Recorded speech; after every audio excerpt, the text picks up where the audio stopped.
Varela Méndez, doctor en Derecho y Ciencias Sociales, catedrático de Derecho Procesal en la República Oriental del Uruguay, y aceptando la amable invitación del querido amigo y noble maestro Adolfo Alvarado Belloso, vengo a compartir con ustedes algunas reflexiones que en este caso van a proyectarse sobre un nuevo Código del Proceso Penal en vigencia desde el 1 de noviembre de este año en la República Oriental, respecto del cual sus defensores afirman que consagra el sistema acusatorio, cumple con las obligaciones asumidas por la República en las convenciones internacionales ratificadas sobre derechos humanos y que además se ajusta perfectamente al texto de la Constitución Nacional.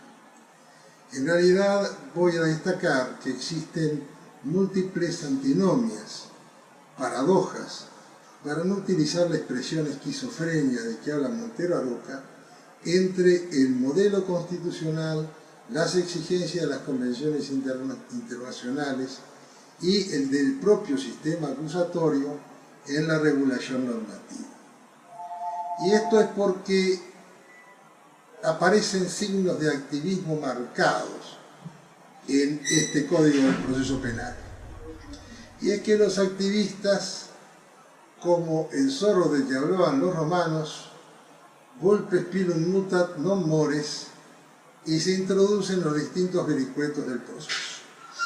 No es ocioso recordar las enseñanzas de Carneluti cuando indica que el tipo acusatorio consiste no tanto en la presencia de acusación cuanto de la mediación de acusación y defensa entre el juez y el imputado. Y la exigencia de Ferraioli de que debe formar parte del modelo acusatorio la igualdad entre acusación y defensa. Y es que, como advierte adecuadamente Armentadeu, justicia acusatoria y justicia adversativa no son conceptos idénticos. El acusatorio se ubica en el plano de la necesidad de acusación y con ello de la exigencia de imparcialidad. El adversatorio lo hace en el plano de la audiencia o contradicción. Exige confrontación de dos partes en un plano de igualdad de armas bajo la dirección de un tercero imparcial.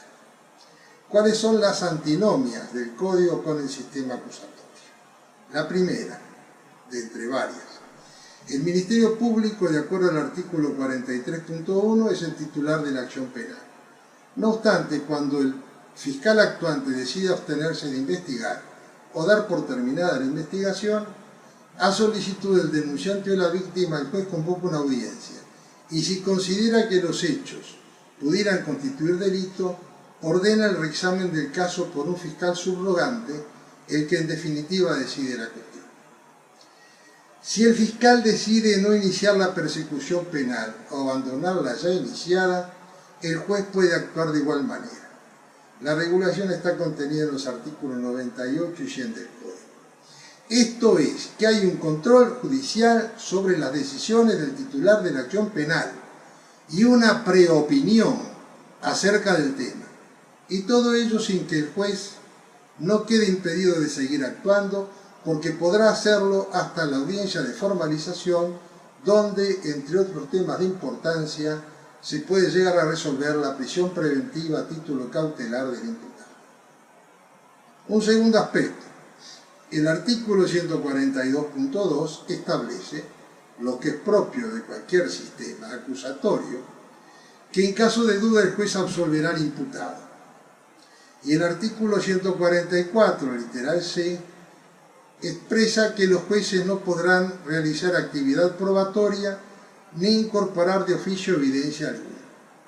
No obstante, el Código, quizás para que el juez se quite las dudas, le asigna actividad probatoria. Esa actividad está contenida en las posibles preguntas aclaratorias o ampliatorias a los testigos, artículo 158.3, en preguntas para aclarar los dichos del perito, artículo 178.4. Y esas actividades no son juzgar y contrarían el sistema adversarial y quebrantan la garantía de imparcialidad. Si los hechos que sustentan la imputación no están claros, Si falta comprensión por parte del juzgador, este no tiene más solución que subsumirla bajo dos líneas. Primero, no demostración de la plataforma fáctica de la acusación. Segundo, prevalencia del estado de inocencia y consecuente absolución.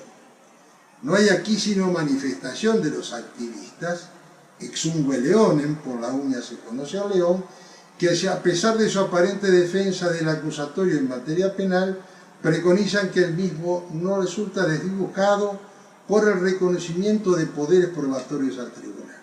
Pueden comentar. Un tercer aspecto.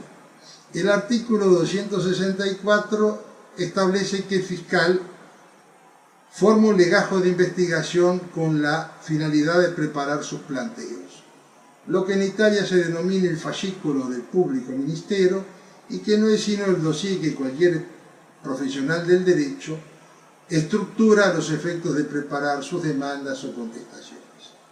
La norma dispone asimismo que este legajo no puede ser consultado por el órgano jurisdiccional que tienen que resolver los planteos que las partes le hagan en la audiencia. Eso es 264. No obstante, el artículo 266.6 establece que ni más ni menos que para la adopción de medidas cautelares, y entre ellas la prisión preventiva del imputado, el juez ha de resolver atendiendo a la carpeta de investigación llevada por el Ministerio Público, una contradicción insalvable entre dos normas y que establece que la documentación de una de las partes tiene que ser considerada por el juez al resolver temas tan importantes.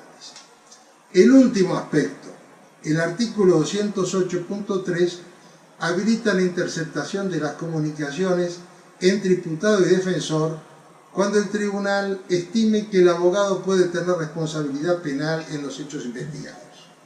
Este es un grave cercenamiento al derecho de defensa. No se prevé audiencia para resolver el tema. No se regula la figura del defensor sospechoso para apartarlo de la causa. Y de esa interceptación pueden resultar elementos incriminatorios no solo para el defensor, sino también para el imputado. Un segundo segmento es el incumplimiento de convenciones internacionales. La Convención Interamericana de Derechos Humanos, Pacto de San José de Costa Rica, previene en su artículo 7.1 que las declaraciones del imputado solo deben ser rendidas ante autoridad que ejerza función judicial. No obstante, el artículo 61 del Código regula que cuando el imputado detenido, si manifiesta su voluntad de declarar, debe ser llevado sin demoras ante el fiscal, que en la República no cumple funciones judiciales ni integra el Poder Judicial, sino que integra el Poder Ejecutivo.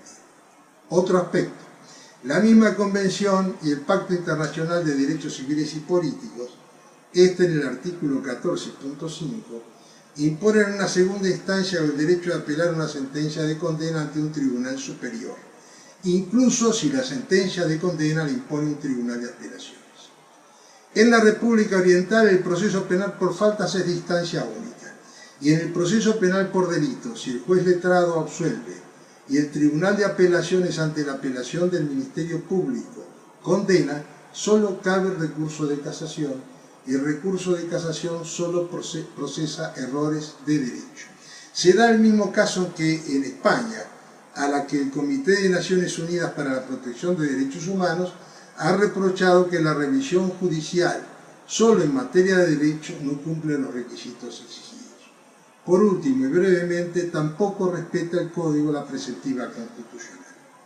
El artículo 15 de la Constitución de la República previene que nadie puede ser preso sin infragante delito o habiéndose mi plena prueba del mismo por orden escrita del juez competente. Primer tema, delito flagrante.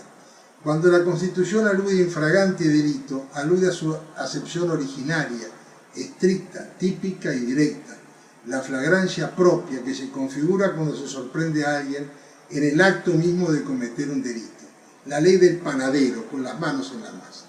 No obstante, el Código regula supuestos de flagrancia impropia, habilitando también en esos supuestos la detención. artículo 219 y artículo 220. Cuando la Constitución exige semiplena prueba, eso no significa mitad de la prueba. Alude a prueba que no es plena, al margen de toda valoración aritmética. No una prueba imperfecta, pero sí elementos objetivos que lleven a la conclusión vehemente, firme, fuerte, de que alguien ha participado en un delito. No obstante, el Código, y repite en esto la solución del Código anterior, apunta, artículo 264, a elementos de convicción suficientes. Esta locución, elementos de convicción suficientes, apuntan a la subjetividad del magistrado. Se abre un cauce muy grande a la ponderación subjetiva del juzgador con todos los riesgos que ello supone. Máxime, en este caso, de la prisión preventiva, donde, como para la adopción de cualquier medida cautelar, el Código prevé que el magistrado consulte el legajo del Ministerio Público, es decir, el dossier que ha preparado una de las partes para armar su actuación procesal. Esto es todo cuanto quería compartir con ustedes.